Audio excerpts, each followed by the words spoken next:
Talk is cheap, falar é fácil. Saudações, pessoal. Sejam bem-vindos ao meu canal. Bom, eu resolvi gravar esse vídeo de improviso por causa de uma tendência reacionária que eu tenho observado no cenário atual do Brasil. Exatamente isso, uma tendência de pessoas reclamonas que adoram apontar todas as falhas do sistema, né? Adoram falar o que fariam se tivessem um pingo de poder, sempre, óbvio, com análises superficiais sobre qualquer problema que seja, né? Que me faz dar graças a Deus que essas pessoas não têm, na verdade, poder nenhum. Não, é muito interessante, vale a pena dar uma comentada. Desde 2013, quando a esquerda política perdeu o monopólio das manifestações de rua, os brasileiros têm se mostrado, no geral, insatisfeitos, mas com algo abstrato, né, imaterial, que nós podemos definir genericamente como a atual conjuntura das coisas. Mas vai perguntar para o brasileiro médio o que é essa conjuntura e sai sempre um desastre. Né? Quando sai alguma coisa inteligível, as respostas giram em torno mais ou menos das mesmas coisas.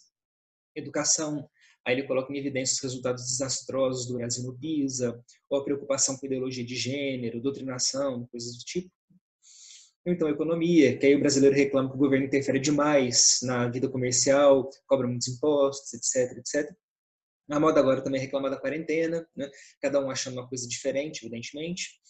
Muito difícil, mas às vezes aparecem alguns comentários mais abrangentes, como movimento comunista, macropolítica, globalismo, nova ordem mundial, desinformação, que é muitíssimo diferente de falta de informação. Né? Geralmente esses comentários vêm de pessoas que viram algo da obra do Olavo de Carvalho ou do seu círculo de alunos e contatos, né, como o pessoal da Terça Livre, a Sarah Winter, enfim. Quando surgem esses assuntos, a conversa costuma ser um pouco mais profunda, porque se a gente resolveu correr atrás de aprender alguma coisa, não foi mais um movimento passivo, pelo menos não de todo. Legal até aí. Entender geopolítica contemporânea, como entender absolutamente qualquer objeto de estudo, é o primeiro passo em qualquer direção que você queira dar. Mas o problema é que normalmente tudo isso vem com um tom de melancolia, diante de uma realidade tão assustadora quanto castrante.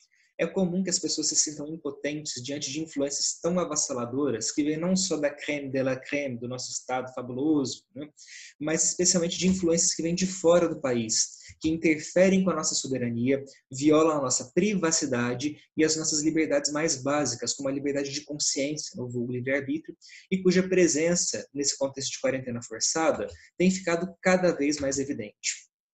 Foi justamente por isso que eu resolvi gravar esse vídeo, para dizer para essas pessoas que não se desesperem.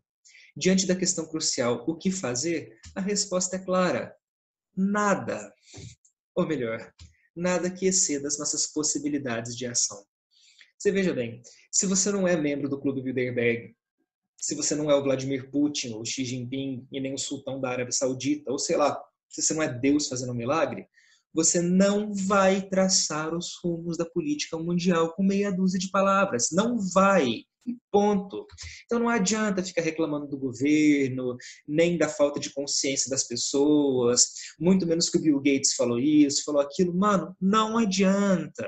Não adianta também, estupefato pela forma absurda como o sistema escolar te enganou a vida inteira vendendo gato por lebre, começar a ler tudo sem critério para cima e para baixo, aderir a todas as teorias da conspiração que existem, né? Colocar ali o, como é que chama?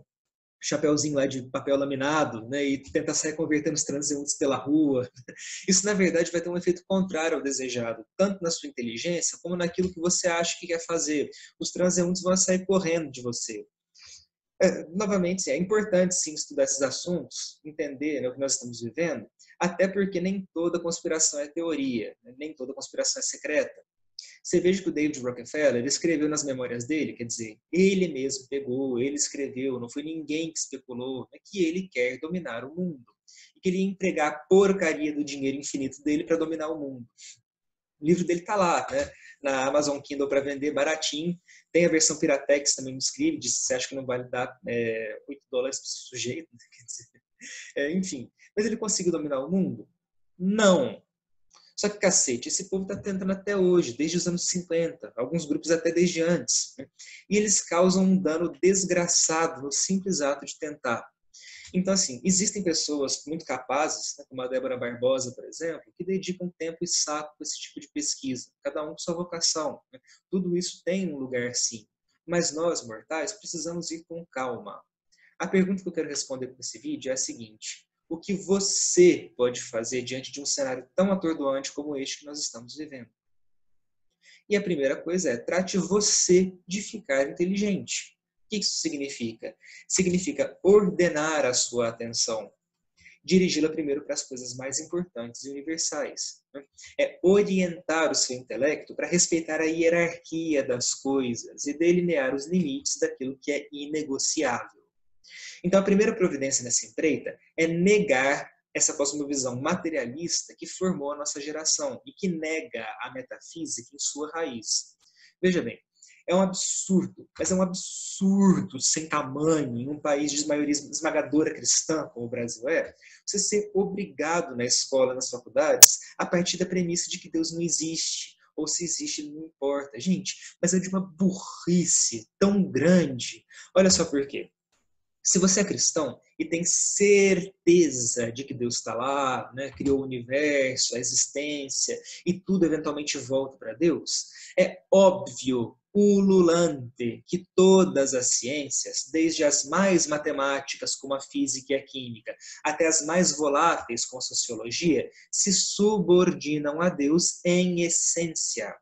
Em outras palavras, não tem como absolutamente nada existir ou ser verdadeiro fora da noção de Deus.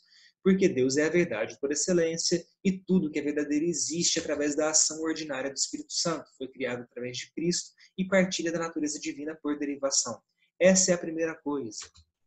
Ah, mas mimimi, Estado laico.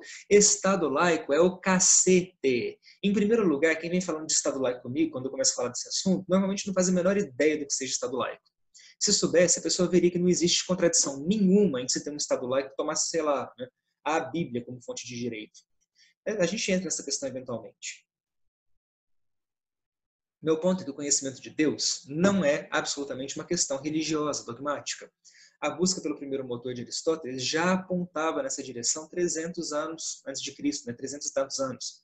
E ele conseguiu provar por A mais B que sem um ponto de origem que fosse 100% ato e 0% potência, naturalmente externo ao universo físico, né? O domínio da existência seria em si impossível. O conhecimento racional de Deus, então, é uma busca filosófica, é uma tentativa de se entender e descrever a realidade metafísica. Esconder isso da atividade escolar e acadêmica é um crime contra a liberdade do aluno. Mas a boa notícia é que você que está assistindo a este vídeo só continua vítima desse crime se quiser. Bom, entender isso então é fundamental para que a gente consiga entender finalmente que Deus deve ser o elemento ordenante de toda e qualquer busca humana, porque, né, se ele é eterno, se a nossa natureza se subordina a dele, se a alma existe, pá. Então quer dizer que tudo que você faz aqui na Terra tem um impacto perene, quer dizer, tem um impacto eterno, um impacto cósmico. E seguindo a ordem natural das coisas, tudo que é duradouro é mais importante do que o que é fugaz, passageiro. Pensa bem, você não chega no quinto dia útil do mês e compra aquela garrafa de uísque que vai custar o seu salário inteiro. Porque a alegria que você vai ter por um dia bebendo aquela porcaria não é verdadeira, porque ela vai te custar o resto do mês passando fome. Da mesma forma, o planejamento financeiro do ano deve preceder as indulgências do mês e assim por diante. Fica claro aí, então, que os seus 80 ou 90 anos, né, aqui na Terra, por mais felizes que te pareçam, não valem de absolutamente nada se eles tiverem como preço a sua eternidade no inferno. E a partir daí, dessa perspectiva de eternidade, que parte do amor próprio, né, para enfim extrapolá-lo, que nós começamos a ordenar de maneira inteligente as nossas prioridades. Porque se nós não somos capazes nem de ordenar a nossa própria vida, que dirá ordenar a realidade que nos cerca? Gente, isso é tão sério quanto óbvio. Né? E a perda dessa perspectiva é a principal razão de praticamente todos os problemas que a humanidade vive hoje.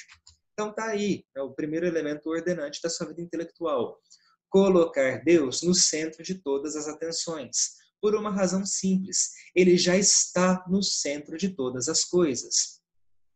Então, é lembrar também que desonestidade intelectual não é só fingir saber o que não sabe, mas é também fingir não saber o que sabe. Se você sabe que Deus está no centro de tudo, negar ou ignorar é mais do que burrice, é desonestidade intelectual. E uma muito cara, né? Diga-se de passagem. Bom.